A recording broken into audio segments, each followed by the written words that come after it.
Hi y'all. So today I wanted to go through and show y'all how I've been using my HOBONICHI weeks. It's the second month in, so the end of January. Today's February 1st, so I thought this would be the perfect time to show just kind of how I've been using it. And I use my HOBONICHI, I guess I'll just show you guys, in a pretty unique way. I mean, I haven't seen a lot of people do it. Maybe Joy to Plan. She really sets up her books to be like a bullet journal to include dailies.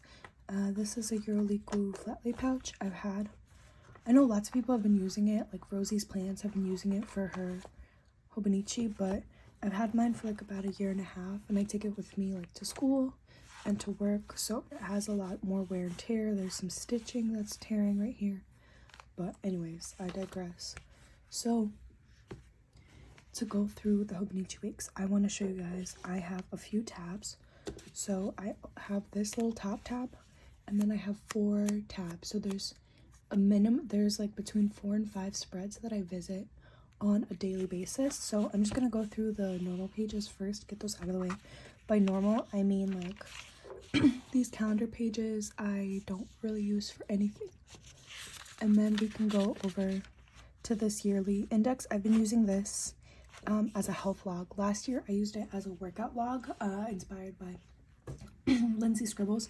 But here, honestly, I've just been marking my symptoms. I was really sick this first week of January, and a lot of those symptoms just haven't gone away, so I've been recording that, as well as the various other health things. And then I just have a dart to mark this page off. I don't visit this regularly every single day. I'll like fill it in for a few days whenever I remember. Then I have my monthly, so that will be signified by the first tab. So this is my February monthly. On my monthlies, I don't put anything that's routine. So I don't put my work schedule, I don't put my school schedule, I don't put my siblings' school schedule, nobody that I'm responsible, none of that. Here goes only appointments and out of ordinary things, and then deadlines. So like Wednesday night, I need to make sure I take off because these 2 Wednesdays I have exams at school. This day I have an appointment. This day I'm dropping my grandfather off at an appointment. This day I'm taking my brother. So this is just high level, out of the ordinary things. That's where my first tab is. And then you'll see I'm gonna be done with this HOBONICHI weeks by May at the latest. So the rest of these other monthly spreads I'm using for various other things. So I'll show you guys. I used this monthly spread to track my workouts and the steps that I took every day. Here I did not redate for February. I did not redate the whole thing, just redated the first page, the first days and the last days, because it doesn't really bother me. And then here I don't, like, again, I don't visit this every single day, but I put out my planned workouts, and then the steps that I do for each day. I'm sorry, not my planned workouts. Here goes the workouts that I end up doing, which is usually coincides with my plan, but the plan's in another section. So I put the workout that I did, the lift, if I hit any PRs, if I'm doing any crazy cardio, anything out of my ordinary, it'll also be marked here. I just want to keep track of milestones. And then my steps for every day. Then the next tab goes to my current week. So this is my current week right here. This was last week. And then I separate this first third out. So I have dates, or events, important high level things. So I had a quiz. Here was my work hours, things like that. And then just high priorities for each day. Like I needed to make sure that dinner was made these 2 days, because there was people over my house. Then I had a habit tracker here and a mood tracker here, and then just a few goals, and then a little bit of a notes section. The few weeks before this, like this was more fun. I used more stickers. I had more fun setting it up. The week before was a bare minimum. It was just getting me through my week. The dates I had of a half finished sleep tracker, half finished habit tracker, and then some more inbox things. So I really say this to say not all of my weeks look as fun as this or filled out as this. Some weeks are a lot more empty, like not filled out anything. So that's my first tab. It goes to my week. Here I added a post-it note for some tasks I have to do today and tomorrow. It's Thursday right now. I'm filming this Thursday night. Habit tracker is not filled out. And then a little bit of an inbox section. And then my last tab right here is my current week, but school related. So these I have set up in another video, but from the back of the book I just redated.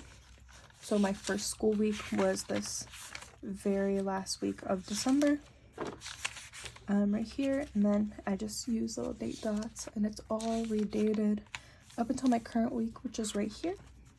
And then I'll show you a previous week. So I had deadlines on this side. Deadlines are bigger high level things, versus here was just a running to-do list, a little project list, and then I had a little next week section. So this is just going to keep going. I have some things filled out ahead of time, but yeah, some big due dates filled out ahead of time, but for school I use this as I go. I'll show you guys. This week I did something new. So I did the due dates on this side, and then I separated this side with a pencil. I drew the lines, and I did my to-do for each day because I was missing a little bit of that pre-planning element. I haven't really been doing dailies or anything like that. So in addition to this is not something I started off the year with, but I started a few weeks ago. So 3 weeks ago I went through my whole semester. I have 16 weeks in my semester. This right here is the last week. This is my finals week, so I used the following page. This happens to be August of the original Hobonichi, and I was using this to mark, like, it's just kind of like a health tracker. I've been doing this on my phone ever since I stopped using a bullet journal and went back to a dated planner, but I really missed it.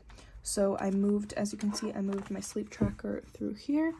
I put some of my workouts, and then I'm just doing my breakfast, lunch, dinner, and snack, tracking what I eat, not necessarily for any like crazy purposes, just to be mindful of like how what I eat affects or how my sleep patterns affect what I eat, things like that, just to be a little bit more mindful. And then we can go over to this week.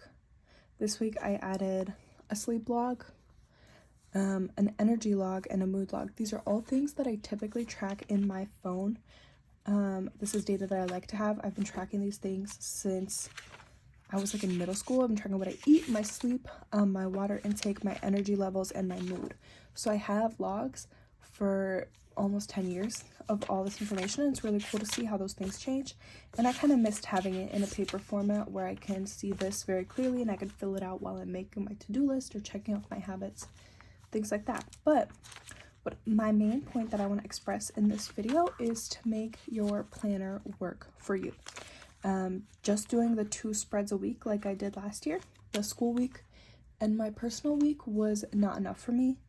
You see, I was missing things. I was forgetting things.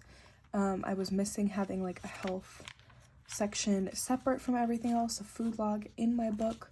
And I'll kind of get to this a little bit when I talk about my notes pages, but I was so scared of using up the pages in this planner, and like I wanted it to last for sure 6 months. Now it's not gonna last 6 months. I'll be happy if I get to the middle of May, which is when my semester ends. So that's perfect. That's basically the start of a whole new time, a new semester for me. So that's really, I'm okay with it. And I just want to encourage y'all, use your notebooks for you. You bought them, you paid for them with your grown money.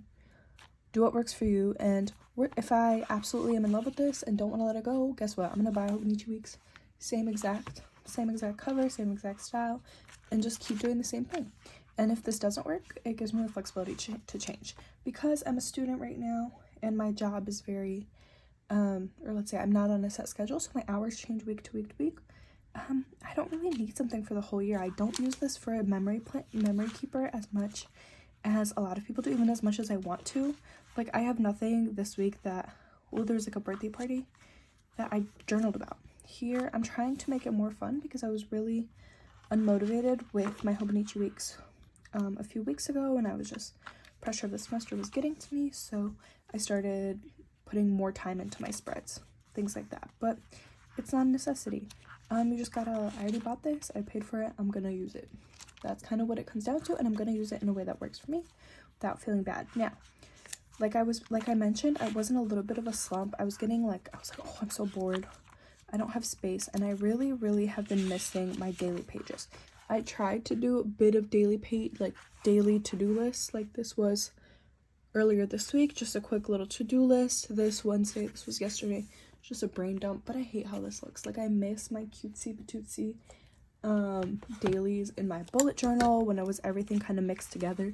Even a daily like this appeals to me much more than this Hobonichi Weeks. This is also why I talked about not using a mega earlier in the year.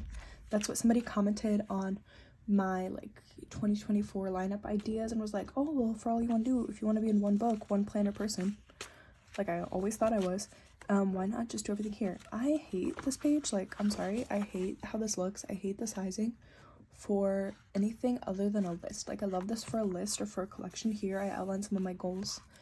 Like, I love this, but when it comes to messy notes, a messy to-do list, something that I need like this to be simple, actionable. I'll show you guys one of my most recent dailies in here. Literally just like this, like very simple, and it looks so nice and neat here, even if it's messy. Here, even if I try to make something neat, I think it looks messy. I don't love it. All this talk about using your planner for you, and that's what I'm trying to do. This doesn't make me want to go back here and check it off. I want nothing to do with this. Like, unfinished. I was trying to do monthly trackers yet again. Like, I know it doesn't work for me, and here I am trying. But that wasn't really working out, so I found some new ideas. I brought back my notebook for dailies, which I'm okay using for now. It's not forever. And then I did some of the things that I do love back here, which are collections. And I already made a space for weekly reflections in these notes. So I'm not over here trying to use these for dailies. I'm not afraid of running out. And like I said, I really like the Hobonichi Weeks layouts for more organized, structured things. That's why I use it so much for planning. That's why this layout works for me with planning. I like how this looks a lot when it comes to my goals. Even this habit tracker, like, I very much like how this looks. Even this, like, more structured notes. I have to be read like this list as reference information. Hobonichi Weeks is great. This size, the spacing, even this grid size for dailies is not a favorite for me. It doesn't really work for me, and I'm not going to force it just to be in one book. So yeah, that's all I really wanted to talk about today, how I use my Hobonichi Weeks. Tell y'all again, use your planners to work for you. And just a quick recap, I use my monthlies like normal, high-level things. I use a second monthly for my workouts and my steps for every day, as well as some like physical, my PRs and goals like that. Then I use a weekly spread just for my personal events where I have to be. Now, obviously, here are some school things, like, will carry over. I have study because I can't plan anything this evening because I know I have to study based on my school deadline, but my work hours are in here. This is just a quick little work to-do list because I have some work to do from home. My goals, I have a tracker. Then we'll go to my health weekly, in which I have my food log, sleep log, and some other health related data that I would like to track, as well as a quick little body check, how was I feeling, or my workout for the day, things like that. And I use a weekly for my homework, for my school assignments, for my planned tasks, exams, studying, revision, things like that. And I created a February inbox section where these are going to be my big things for February. I've yet to fill this in, some of my goals for February, and then a space for a weekly review each week to see kind of how I'm going along with this, as well as managing these various areas of my life. All right, that was it. Thank y'all so much for watching. Please comment down below if you have any questions, or just let me know if you got something from this video, from my rambling. If anything was relevant to you, I would love to hear any type of feedback. Thank y'all so much for watching, and have a good one.